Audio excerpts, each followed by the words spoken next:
25. pare. Bismillahirrahmanirrahim. Qiyomatning vaqtini bilish faqat Alloh xosdir. Ya'ni qiyomatning qachon bo'lganligini Allohdan boshqa kishi bilmaydi. Meyvelarning bo'g'ilaridan chiqishi, har qanday kishining homildor bo'lishi va tug'ishi Allohning ilmining sirtida emasdir. O kunda Alloh ularga: "Mening sheriklarim, ya'ni sizlar menga sherik keltirgan narsalar qayerda?" deb nido qiladi. Ular: "Sana ma'lum qilamizki, oramizda hech kishi sening sheriking bor deb guvohlik berolmaydi" deydi. Ular ilgari, ya'ni dunyodagi chog'da cho'qingan butlari ulardan o'zlarini chetga oladi. Ular Allohning azobidan qochadigan joy yo'q ekanligini aniq biladi. İnsan o'ziga yaxshilik tilashdan zerikmaydi. Agar uningga biror yomonlik yetib qolsa, Allohning rahmatidan to'liq umidsizlanib ketadi. Agar biz uningga kulfatdan keyin rahmatimizni tetsak, u cho'qim: "Bu o'zimning sa'iy ijtihodimdan kelgan. Qiyomatning bo'lganligiga ishonmayman. Mubodo qiyomat bo'lib, men Parvardigorimga qaytarilgandimi, uning dargohida cho'qim jannatga erishiman" deydi. Albatta, kofirlarga qilmishlarini xabar qilamiz va ularga qattiq azobni tetitimiz. İnsonga ne'mat ato qilsak, Parvardigoriga shukr qilishdan yuz o'raydi. Allohning amriga bo'ysunishdan bosh tortib, haqovrlashib ketadi. Agar uningga yomonlik yetsa, Allohga yuzlanib uzluksiz duo qiladi. "Ey Muhammad, aytqinki, aytib yiqinglarchu, Qur'on men aytgandek Alloh tarafidan nozil bo'lgan bo'lsa, sizlar o'ylamasdanla uni inkor qilsanglar, holinglar qandoq bo'ladi? Haqdan yiroq ixtilofda bo'lgan kishidinmi gumroh odam bormi? Ya'ni sizlardinmi gumroh odam yo'q?" Ularga biz toki ularga Qur'onning haq ekanligi aniq bo'lguncha osmon zamin atrofidagi va o'zridagi qudratimizga dalolat qiladigan alomatlarni ko'rsatamiz. Parvardigoringning hamma narsani ko'rib turganligi sening rostligingning dalili bo'lishqa ularga kifoya emasmi? Bilinglarki, ular haqiqatan Parvardigoriga muloqot bo'lishdan shaklanadi. Bilinglarki, Alloh hamma narsani haqiqatan to'liq bilib turuvchidir. Sura Shura. Nəhayət şəfqətlik və mehribon Allah'ның ismi bilan başlayman. Ha, mim, ayn, sin, qaf. G'olib, hikmet bilan ish qiluvchi Allah sana və senden ilgirki payg'ambarlarga mushundaq vahiy qiladi. Osmonlardagi shaylar va zimindagi shaylar Allohnindir. Ya'ni Allohning mulkidir. Allohning tasarrufi ostidadir. Allah ustundir, kattadir. Allah'ның kattaligidan osmonlar yuqori tarafidan yerilib ketishga tas qoladi. Farishtalar Parvardigorga tasbih aytadi, hamdi aytadi. Yer yuzidagilarga mag'firat tilaydi. Bilinglarki, Alloh haqiqatan nihoyat mag'firat qiluvchidir, nihoyat mehribondir. Allohni qo'yib butlarni ega qilib olganlarning amallarini Alloh kuzatib turg'uchidir. Sen ularga homiy emassan. Makka aholisini va uning atrofidagilarni ogohlantirishing uchun, kishilarni qiyomat kunidan ogohlantirishing uchun sana biz mushundoq arabcha Qur'onni nozil qildik. U kunda hech shak yo'qdir. U kunda bir firqa kishilar jannatda va bir firqa kishilar jahannamda bo'ladi. Agar Alloh xolisa, ularni, ya'ni butun insonlarni albatta bir ummat, ya'ni bir dinda qiladi. Lekin Alloh xohlagan odamni rahmatiga daxil qiladi. Zolimlarga hech qanday ega, hech qanday madadkor bo'lmaydi. Balki ular Allohdan boshqalarni ega qilib oldi. Faqat Alloh egidir. Alloh o'liklarni tirildirdi. Alloh har narsaga qodir. Sizlar din ustida va uningdan boshqa har qanday narsa ustida ixtilof qilishmanglar. Uningga Alloh hukm chiqardi. Ey Muhammad, ularga aytqinki, ana shu Alloh mening Parvardigorimdir. Uningga tavakkul qildim. Hamma ishda Allohga murojaat qilaman. Allah osmonlarni va zaminni yaratquchidir. Allah sizlarga o'z jinsinglardan juftilarni, ya'ni ayollarni yaratdi. Hayvonlarga o'z tipidan juftilarni yaratdi. Bu orqali Allah sizlarni ko'paytirdi. Hech shay Allohga o'xshash emasdir. Allah hammani anglab turg'uchidir, hammani ko'rib turg'uchidir. Osmonlarning va zaminning xazinlarining oshqushlari Allohning ilkididir. Allah xohlagan kishining rizqini sinash yuzidan keng qiladi. Xohlagan kishining rizqini baloga mubtalo qilib sinash yuzidan tor qiladi. Allah haqiqatan hamma narsani bilib turg'uchidir. Allah sizlarga dindan Nuhga tavsiya qilgan narsani, sana ya'ni Muhammad alayhissalomga biz vahiy qilgan narsani, Ibrohimga, Musoga va Isoga biz tavsiya qilgan narsani bayon qildi. Sizlar dinni barpo qilinglar. Dinda tafriqchilik qilmanglar. Mushriklarga sen ularni da'vat qilgan narsa, ya'ni tavhid ig'ir keldi. Allah tavhidga xohlagan odamni tanlaydi. Allohning toyitiga qaytadigan odamni tavhidga boshlaydi. Yahudi, Nasara qatorliqlar ularga ilm kelgandan keyin, ya'ni ular Rasulullohning haq payg'ambarligini bilgandan keyin, ondan o'zaro hasad qilishib, firqlarga bo'lindi. Agar Parvardigoringning ularni jazolashni qiyomatgacha ta'xir qilishdan iborat so'zi bo'lmasaydi, ularning orasida albatta hukm chiqarilib bo'lgan bo'ladi. Ya'ni ular tez halok qilingan bo'ladi. Ulardan keyin kitobga varislik qilganlar, ya'ni Rasululloh bilan zamondosh bo'lgan ahli kitob haqida qattiq dargumondadir. Shuning uchun, ya'ni dinda ixtilof qilishganligi uchun, ey Muhammad, barliq insonlarni to'g'ri din asosida ittifoq bo'lishga chaqirgin. Buyurilganning bo'yicha to'g'ri yo'lda ching turgin. Ular, ya'ni mushriklarning nafsi xohishlariga ergashmagin va aytqin: Allah nazil qilgan barliq kitoblarga iymon etdim. Oranglarda adil bo'lishga buyurildim. Allah bizning Parvardigorimizdir. Sizlarningmi Parvardigoringlardir. Bizning amallarimiz o'zimiz uchundir. Sizlarning amallaringlarmi o'zlaringlar uchundir. Sizlar bilan bizning oramizda jidallashishga o'rin yo'q. Chunki haqiqat oshkoridir. Allah qiyomat kuni bizni hukm chiqarish uchun yig'idi. Oxir qaytadigan joy Allohning dargohidir. Kishilar Allohning dinini qabul qilgandan keyin kishilarni iymondan to'sish uchun Allohning dinida husumat qilishganlarning dalillari Allohning dargohida botildir. Ular dunyoda g'azabga uchraydi. Oxiratda qattiq azobga duchor bo'ladi. Allah kitob, ya'ni Qur'onni haq bilan nozil qildi va adolatni nozil qildi. Sen nim bilsan? Qiyomat yaqin bo'lishi mumkin. Qiyomatga ishonmaydiganlar uning bo'lishini oldirdi. Uningga ishonadiganlar bo'lsa, qiyomatdan qo'rqidi. Qiyomatni haq deb biladi. Bilinglarki, qiyomat to'g'riliq mujodala qildiganlar albatta cho'nqur gumrohlikdadir. Allah bandalariga kuyinguchidir. U xohlagan odamga keng rizq berdi.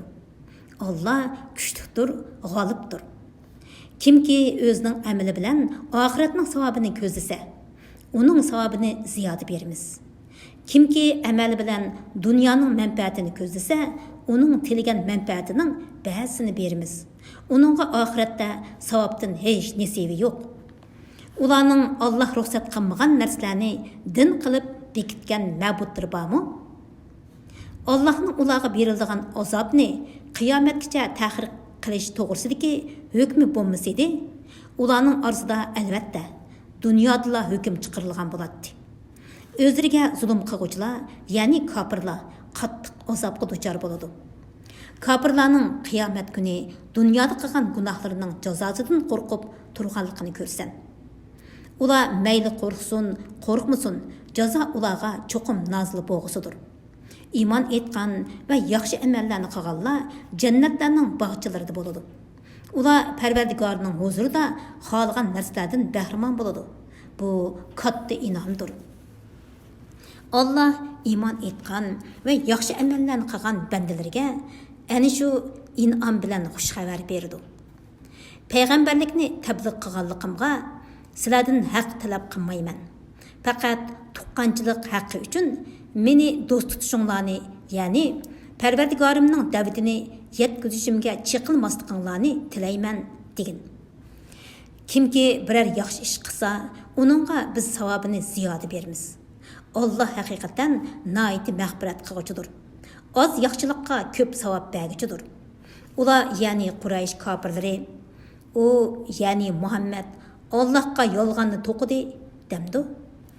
Agar Alloh xolisa, ya'ni ular gumon qilgandek Allohga yolg'onni to'qigan bo'lsang, sening qalbingni pechatlayotgan bo'ladi. Allah batilni yo'q qiladi. Payg'ambarga nozil qilgan so'zlari orqali haqni haq qiladi. Allah haqiqatan dillardagi sirlarni bilib turg'uchidir. Allah bandalaridan tavbini qabul qiladi. Yomon ishlarni afv qiladi. Qilayotgan ishinglarni bilib turadi. İman etgan ve yaxshi amallarni qilganlarning duosini Allah ijobat qiladi. Kamoli fazlidan ularga savobini ziyoda beradi. Kofirlar qattiq azobga duchor bo'ladi. Agar Allah bandalarining rizqini keng qilsa, ular albatta zaminda fitna fasod teriydi. Lekin Allah xohlagan narsani o'lcham bilan tushirdi.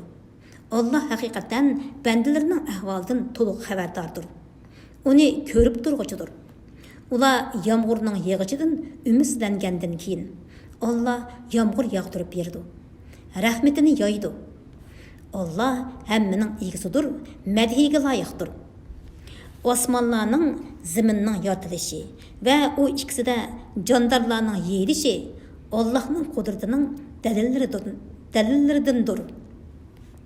Allah agar xolisa, ularni jami qilishga qodirdir. Sizlarga, ya'ni jininglar yoki meninglarga har qanday bir musibat kelsa, u sizlarning qilgan gunohinglar tufaylidan kelgan bo'ladi. Allah nurg'un gunohinglarni afv qiladi. Afv qilmaydigan bo'lsa, balo va musibatdan hech qutulmas edinglar. Ey mushriklar, sizlar zaminda Allohning azobidan qochib qutulolmaysizlar. Sizlarga Allohdan boshqa hech ega va madadkor yo'q. Dengizda qatnag'uchi tog'dagi kemalar Allohning qudratining dalillaridandir. Agar Alloh xolsa, shamolni to'xtatib etadi da kemalar dengizning ustida to'xtab qoladi. Buningda qattiqlikda sabr qilguvchi, kengchilikda shukr qilguvchi har mo'min uchun nurg'un ibratlar bor. Yoki Alloh xolsa, ichidagi kishilarning qilgan gunohlari tufaylidan kemalarni bo'ron bilan halok qiladi. Allah nurg'un kishilarning gunohlarini afv qiladi. Bizning oyatlarimiz ustida mujodala qildiganlar o'zlariga Allohning azobidan qochib qutuladigan joy yo'q ekanligini biladi. Dunyoning ne'matlaridan sizlarga berilgan har qanday narsa dunyo tirikchiligida foydalanadigan narsalardir. Iymon etgan, Parvardigoriga tavakkul qiladigan kishilarga gunohi kabirlardan, qabih ishlardan saqlanuvchilarga darg'azab bo'lganlarda kechiralaydiganlarga, Parvardigorning da'vatiga ovoz qo'shalaydiganlarga, namozni ta'idil arkan bilan o'taydiganlarga, ishlarini maslahat bilan qaror qildiganlarga, biz rizq qilib bergan narsalardan sadiqa qildiganlarga, uchirgan zulmga qarshi tura oladiganlarga, Allohning huzuridagi savob texmi yaxshidir, texmi boqiydir. Bir yomonlikning jazosi shuningga o'xshash bir yomonlikdir. Ya'ni sana bir kishi qanchalik chiqilsa, shunchalik chiqilmay oshirvatsang bo'lmaydi. Kimki intiqom olishga qodir turug'liq afv qilsa va o'zi bilan yomonlik qiluvchining orasini tuzsa, uning ajrini Alloh beradi. Alloh haqiqatan zulm qiluvchilarni do'st tutmaydi. Zulmga uchrag'uvchi odam intiqomni olsa, uni ayblashga bo'lmaydi. Ayıplanadiganlar faqat kishilarga zulm qiladigan, zaminda nohaq ravishda fitna fasod teriydigan odamlardir. Ani shular qattiq azobga duchor bo'ladi. Kimki əziyyətə səbir qılsa, Allahның razılığı üçün intiqam almasa, bu əlbəttə mərğub işlardındır. Allah gumroh qilgan odamga shundan keyin hech ilgiri yo'qdir. Zolimlar azobni ko'rgan chaqda ularning dunyoga qaytishga yo'l bormidi deganligini ko'rsan. Ularning qo'rqqan, xorlangan holda dozaqqa ko'zining quyrug'i bilan qaragan holda dozaqqa to'g'rilanadiganligini ko'rsan. Mo'minlar, shubhisizki ziyon tatquchi qiyomat kuni o'zlariga va oilasidagilarga ziyon soluvchilardir deydi. Bilinglarki, zolimlar haqiqatan doimlik azobdadir. Ularga Allohdan boshqa yordam beradigan do'stlar bo'lmaydi. Alloh kimni gumroh qilsa, uni dunyoda haqqa, oxiratda jannatga erishtirguchi hech yo'l bo'lmaydi. Alloh tarafidan kelgan, qarshi turg'ilib bo'lmaydigan bir kun kelishdan burun Parvardigoringlarning da'vatini qabul qilinglar. Bu kunda sizlarga qochadigan joy tepilmay qoladi. Qilmishinglar nomi amlinglarga yeziqliq bo'lganligi, a'zoyinglar uningga guvoh bo'lganligi uchun sizlar uni inkor qilolmaysizlar. Agar ular, ya'ni mushriklar iymondan yuz o'risa, biz seni ularga kuzatuvchi qilib avatganimiz yo'q. Sening vazifang faqat tabliq qilishdir. Agar insonga bizning rahmatimizni tetishsak, xush bo'lib ketadi. Ularning qilgan gunohlari tufaylidan beshiga biror hodisa kelsa, inson to'limi kufrona ne'mat qilguchidir. Osmonlarning va zaminning podshohligi Allohga xosdir. Allah nemini xohlasa shuni yaratadi. Xohlagan odamga qiz farzand ata qiladi. Xohlagan odamga o'g'il farzand ata qiladi. Yoki ularga o'g'il, qizni orlash berdi. Xohlagan odamni tug'mas qiladi. Allah haqiqatan hammani bilguchidir, hammaga qodirdir. Allah har qanday odamga faqat vahiy orqali yoki yerda orqasidanlar yoki parda orqasidanlar yoki bir payg'ambarni avatib o'z izni bilan uningga xohlagan vahiyni qilish orqali so'z qilgan. Allah haqiqatan mahluqotlarning sifatlaridan ustundir. Hikmat bilan ish qiluvchidir. Shuningdek, ya'ni boshqa payg'ambarlarga vahiy qilgandek, amrimiz bo'yicha sana Qur'onni vahiy qildik. Sen vahiydan ilgari Qur'onning va imonning nima ekanligini o'qimayding. Lekin biz Qur'onni bir nur qildikki, uning bilan bandalarimizdan xohlagan kishilarni hidoyat qilamiz. Shak shubhisizki, sen to'g'ri yo'lga boshlaysan. U osmonlardagi va zamindagi narsalarning hammasi o'ziga xos bo'lgan Allohning yo'lidir. Bilinglarki, hamma ish Allohga qaytadi. Sura Zuhruf. Nəhayət şəfqətlik və mehribon Allahның ismi bilan başlayman. Ha, mim. Roşan kitab bilan qasamki, sizlarni uning ma'nosini tushunsin deb biz uni haqiqatan arabcha Qur'on qildik. Haqiqatan u Lavhul Mahfuzda bizning dargohimizda muqimlashgan yuqori martabalik hikmatlik kitobdir. Sizlar gumrohlikda haddidan oshgan qavm bo'lganliginglar uchun sizlarga vaz nasihat qilishni targ'ib qilamdik.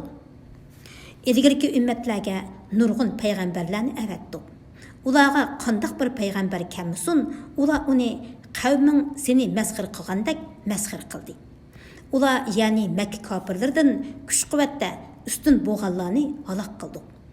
Ilgirkilarning qislari Qur'onda o'tdi. Agar sen ulardan osmonlar va zaminni kim yaratdi deb so'rsang, ular albatta osmonlarni va zaminni g'olib, hammani bilguchi Alloh yaratdi deydi. Alloh sizlar uchun zaminni qarorgoh qildi. Safarda ko'zlagan yeringlarga berib olishinglar uchun sizlarga zaminda nurg'un yo'llarni yaratdi. Alloh bulutdan sizlarga ziyon yetkazmay, foyda yetkazadigan o'lchamda yomg'ir yog'dirdi.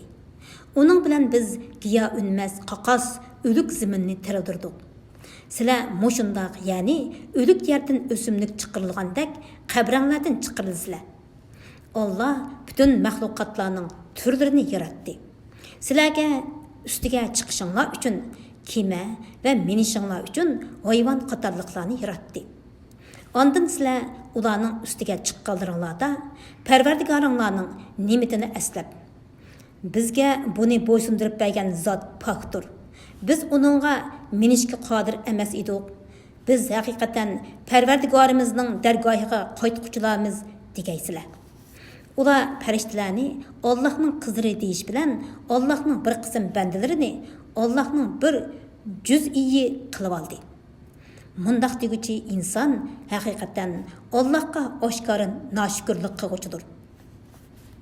Allah mahluqatdan o'zi uchun qizlarni bola tutib, sizlarni o'g'illarga xos qildimi? Agar ularning biriga marhamatlik Allohga masal qilgan narsa, ya'ni qiz bola bilan bishorat berilsa, ya'ni xotinning qiz tuqqanligi xabar qilinsa, qayg'uga cho'mgan holda uning yuzi qordab ketadi. Ular Allohga zibu zinnat ichida cho'ng bo'ladigan, munozirada maqsadini ochiq bayon qilolmaydigan qizlarni mansub qilamdi. Ular marhamatlik Allohning bandalari bo'lgan farishtalarga qiz deb e'tiqod qildi. Allah farishtalarni yaratganda ular ustida bormidi? Ya'ni ular farishtalarning qiz ekanligini qo'yadan biladi. Ularning guvohligi, ularning nomi amaliga yoziladi. Qiyomat kuni ular so'roqqa tortiladi. Ular marhamatlik Alloh xolisa biz ularga, ya'ni farishtalarga cho'qinmaydik dedi. Bu to'g'riliq ularning bilimi, ya'ni asos yo'q. Ular faqat jo'ylaydi. Ularga biz Qur'ondan ilgari qandoqdir bir kitob bergan bo'lib, ular shu kitobga mahkam islomdi. Undaq emas. Ular haqiqatan ota-bobolarimizning bir xil dinga e'tiqod qilganligini bilamiz. Biz ularning izidan minib hidoyat topquchidirmiz deydi. Shuningdek, sendan ilgari har qachon biror shaharga ogohlantiruvchi, ya'ni payg'ambar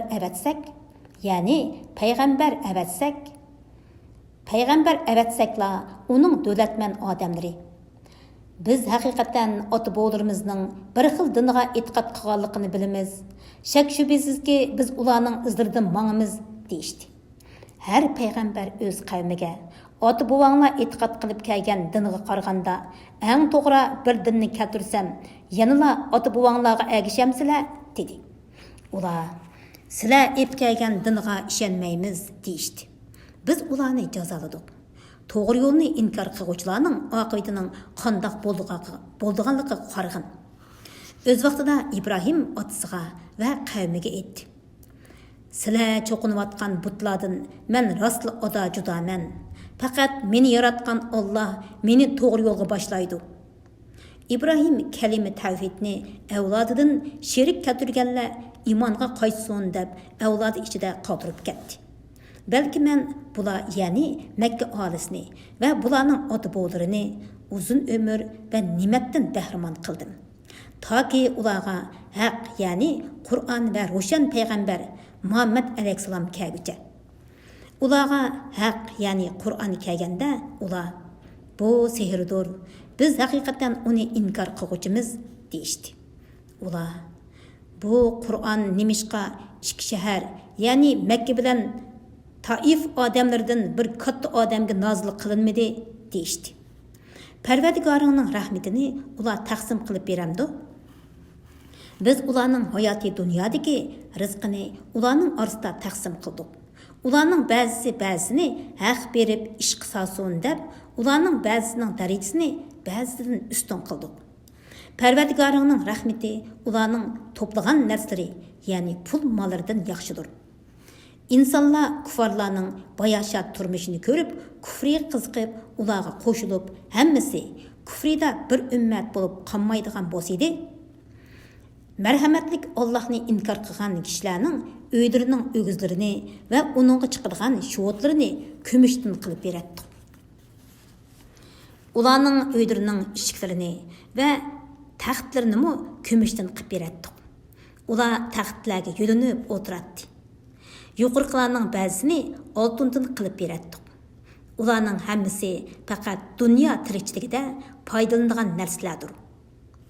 Parvardigoringning huzuridagi oxirat, ya'ni jannat va uningdagi nozu ne'matlar taqvodorlarga xosdir. Kimki mehribon Allohni yod etishdan, ya'ni Qur'ondan yuz o'raydigan, biz uningga shaytonni musallat qilamiz. Shayton uni vasvasa qiladi. Shayton uningga hamisha hamroh bo'ladi. Shak shubhisizki, shaytonlar ularni, ya'ni ozg'un kuffarlarni to'g'ri yo'ldan to'sadi. Ular bo'lsa o'zlarini to'g'ri yo'lda deb gumon qiladi. Kafir odam hamrohi bilan qiyomat kuni dargohimizga kelgan chog'da hamrohiga koshki sen bilan mening oramda sharq bilan g'arbning orasidagi orliq bo'lsa ekan. Sen nima degan yomon hamroh? Chunki sen mening baxtsizligimga sababchi bo'lding deydi. Ularga dunyodagi chog'da zulm qilganliginglar, ya'ni sherik keltirganliginglar uchun bugun sizlarning azobda o'rtaq bo'lganliginglar sizlarga foyda bermaydi deyiladi. Ey Muhammad, sen g'oslarga o'ngta olamsan, yo ko'rlarni to'g'ri yo'lga sola olamsan? Ya'ni kuffarlar g'oslarga, ko'rlarga o'xshaydi. Oshkor gumrohlikda bo'lgan kishini hidoyat qila olamsan? Ularni jazolashdan ilgari seni ilib ketsak, ya'ni vafot qildirsak, vafotingdan keyin ularni cho'qim jazolaymiz. Yoki biz sana hayotingda ularga va'da qilgan azobni ko'rsatamiz. Biz shubhisizki ularga, ya'ni ularga azob qilishga qodirmiz. Ey Muhammad, sana vahiy qilingan Qur'onga chin esilg'in. Sen haqiqatan to'g'ri yo'lda tursan. Qur'on sana va sening qavmingga albatta ulug' sharafdir. Sizlar kelgusida bu ne'mat ustida so'rilisizlar. Sendan burun biz avatgan payg'ambarlarimizdan so'rab baqqanki, mehribon Allohdan boshqa ibodat qilinadigan ilohlarni belgiladikmi? Payg'ambarlarning ichida Allohdan g'ayriga ibodat qilishga da'vat qilgani bormi? Biz haqiqatan Musoni Fir'avnga va uning tavalariga uning rost payg'ambar ekanligini isbotlaydigan shonliq mo'jizalarimiz bilan avatdik. Musa Fir'avnga: "Men haqiqatan jimi olamlarning parvardigorining seni va qavmingni bir Allohga ibodat qilishga da'vat qilish uchun avatgan elchisiman" dedi. Musa ularga bizning mo'jizalarimizni ilib kelganda, ular nagahan mo'jizalarni masxir qilib kuldi. Ularga bir-biridan katta mo'jizalarni ko'rsatdik. Ularni kufridan qochsin deb turli azoblar bilan jazoladik. Ular azobni ko'rganda: "Ey sehrgar, Parvardigoringga uning sana bergan duoyingni ijobat qilishdan iborat ahdi bo'yicha biz uchun duo qilsang. Agar u duoying bilan bizdan azobni ko'tarib etsa, biz cho'qim iymon etimiz" dedi. Musaning duosi bilan ulardan azobni ko'tarib etganimizda, nagahan ular ahdini buzib kufrida ching turdi. Fir'avn o'z qavmi ichida faxrlangan holda nido qilib aytdi: "Ey qavmim, Misrning podshohligi ostimdan eqib turgan bu daryolar mening emasmi? Mening bu buyukligimni ko'rmamsizlar? Balki men uchiq gap qilolmaydigan bu arzimas odamdan, ya'ni Musa alayhissalomdan yaxshiman. Nima uchun uningga osmondan oltin bilaguzuklar tashlanmadi?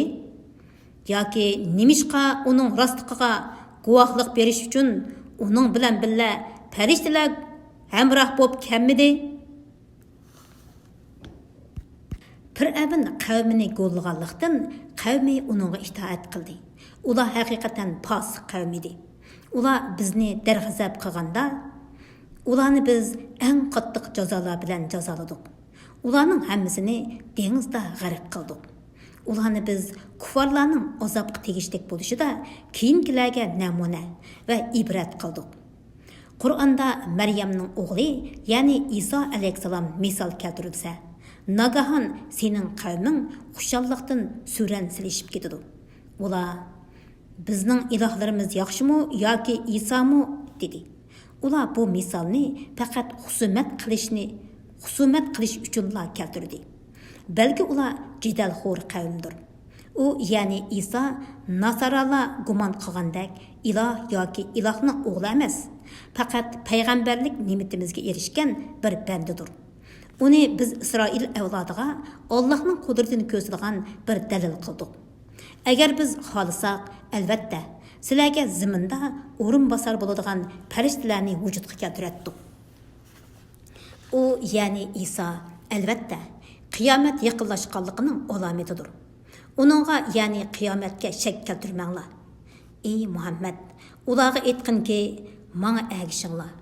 Bu mening da'vat qilganim to'g'ri yo'ldir. Sizlarni shayton to'g'ri yo'lda menishdan to'smasin. Ya'ni shaytonning vasvasasiga aldanmanglar. Shayton sizlarga haqiqatan oshkora dushmandir. İsa ro'shan mo'jizalar bilan kelib aytdi. Sizlarga men hikmat ib keldim. Sizlarga ixtilof qilayotgan narsanglarning, ya'ni diniy ishlarning ba'zisini bayon qilib beraman. Allohdan qo'rqinglar, menga itoat qilinglar. Allah haqiqatan mening parvardigorimdir va sizlarningmi parvardigoringlardir. Uningga ibodat qilinglar. Bu to'g'ri yo'ldir. Nasaralarning farqlari İsa to'g'risida o'zaro ixtilof qilishdi. Zolimlarga qattiq kun, ya'ni qiyomat kunining azobidan voy. Ular faqat qiyomatning o'zini tuymagan holda ushtumtut kelishini kutadi. Bu kunda do'stlar bir-biriga dushman bo'ladi. Faqat xudolik uchun do'stlashgan taqvodorlar undaq emasdir.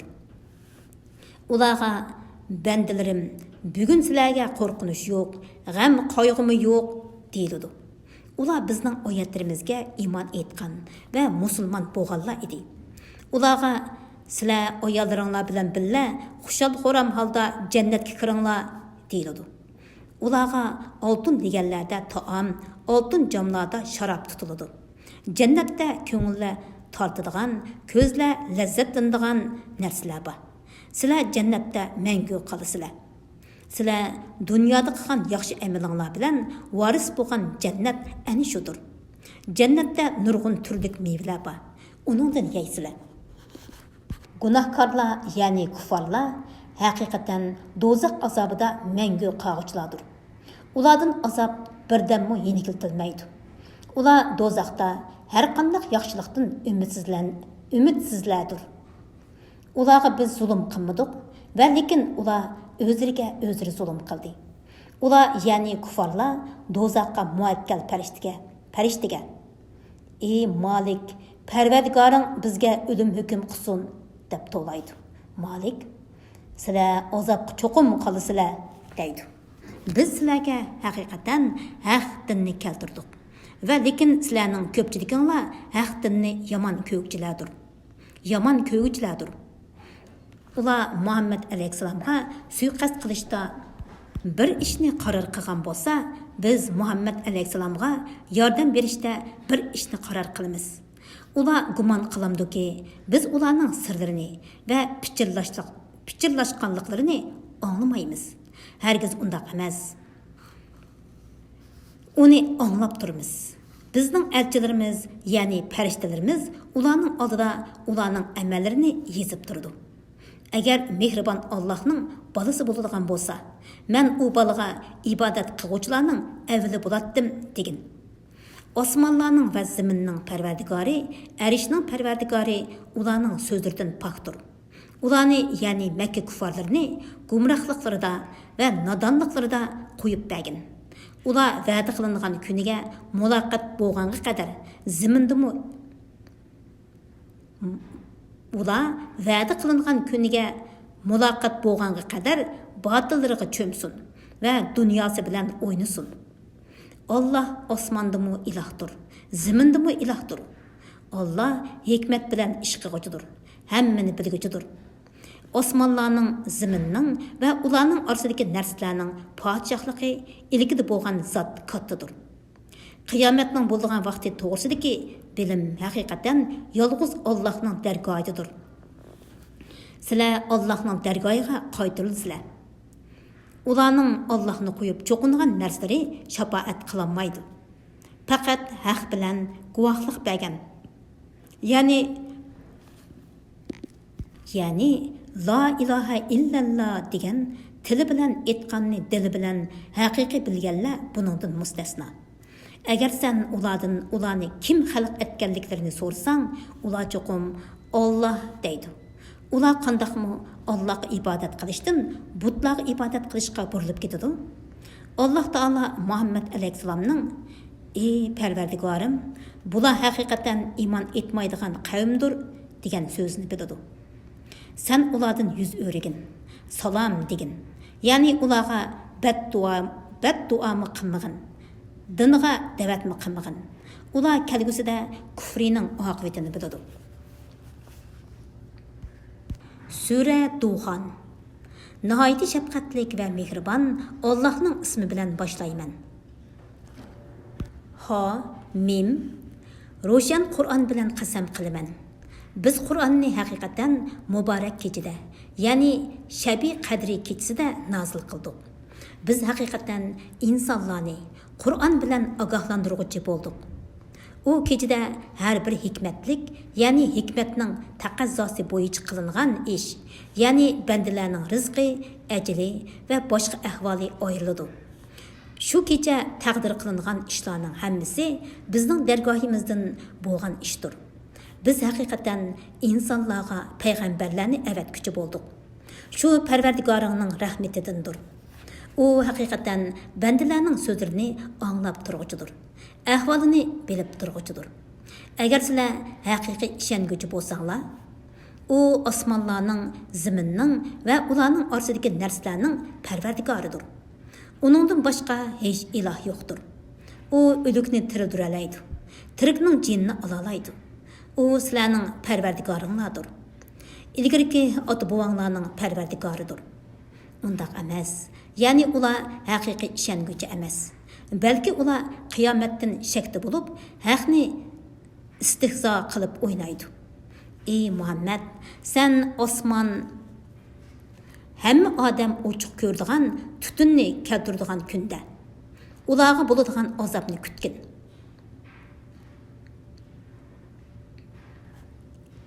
U tutun kishilarni o'rib oladi. Bu qattiq azobdir. Ular Parvardigorimiz bizdan azobni ko'tarib etgan. Biz haqiqatan iymon keltirguchidirmiz deydi. Azob ko'tarilib ketganda ular qandoqmi ibrat olsin? Halbuki ularga ro'shan payg'ambar keldi. Shundaq turug'liq ular iymon etmedi.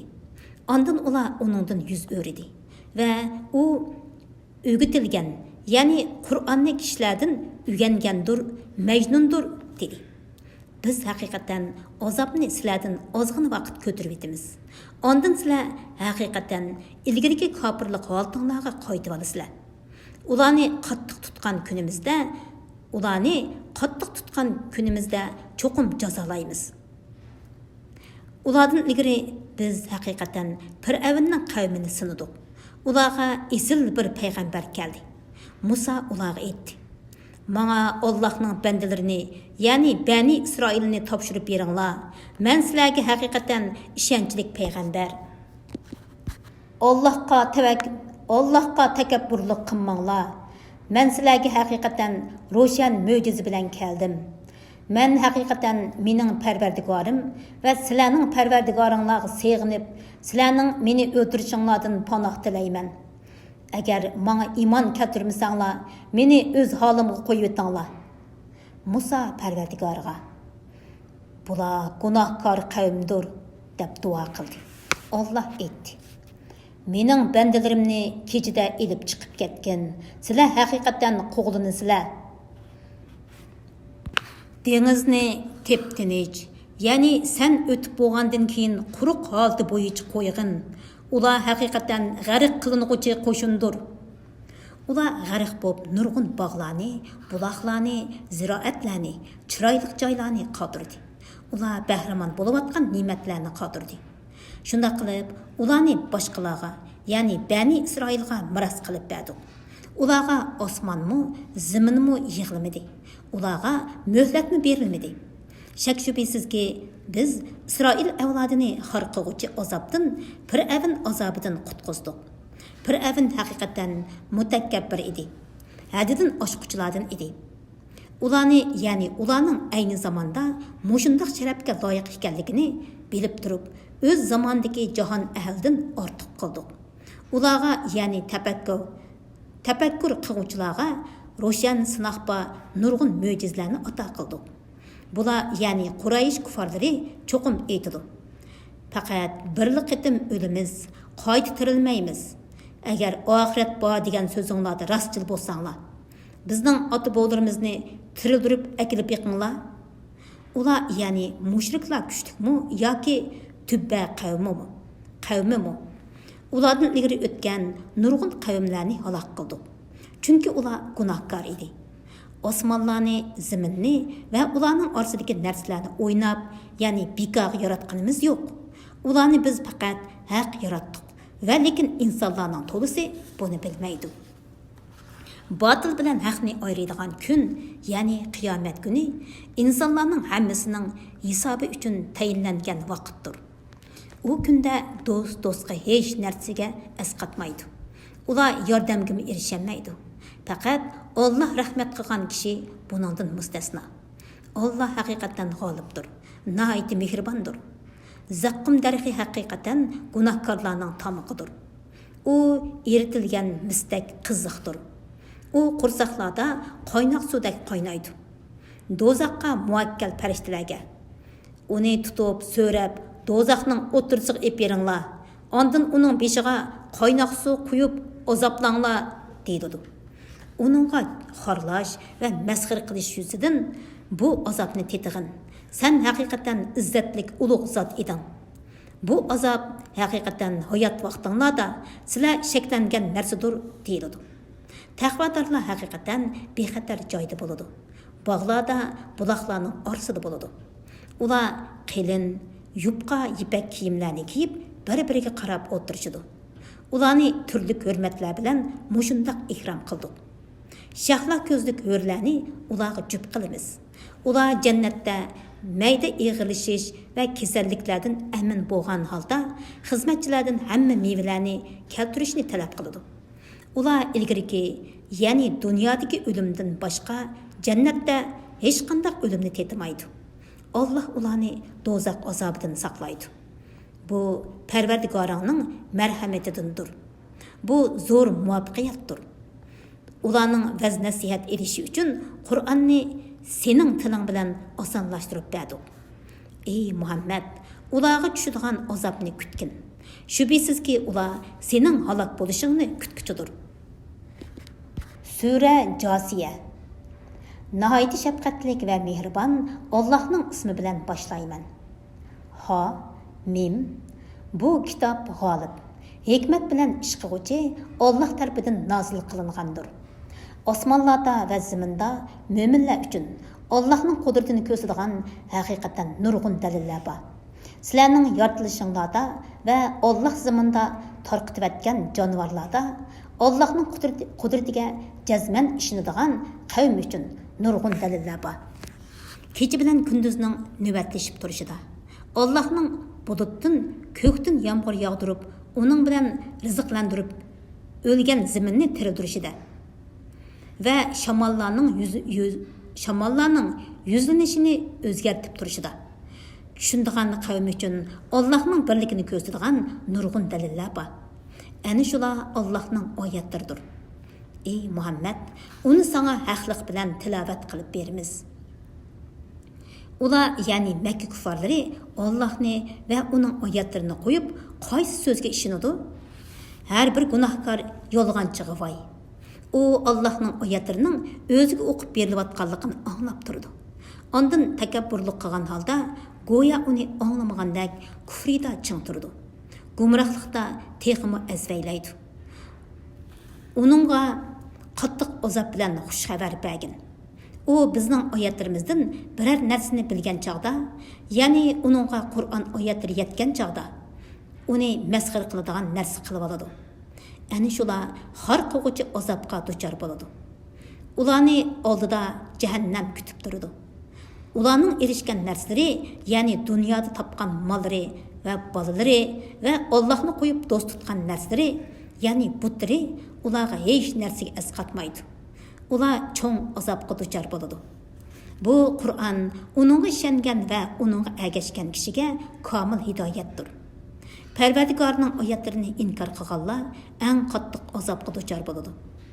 Allohning amri bilan dengizda kemalarning yurishi uchun sizlarning Allohning fazlidan talab qilishinglar uchun, ya'ni tijorat qilishinglar, beliq tutishinglar, dengiz ostidan unchi marvoyatlarni suzvidishinglar uchun va Allohga shukr qilishinglar uchun Alloh sizlarga dengizni bo'ysundirib berdi. Allah osmonlardagi va zimindagi narsalarning hammasini kamoliy fazlidan sizlarga bo'ysundirib berdi.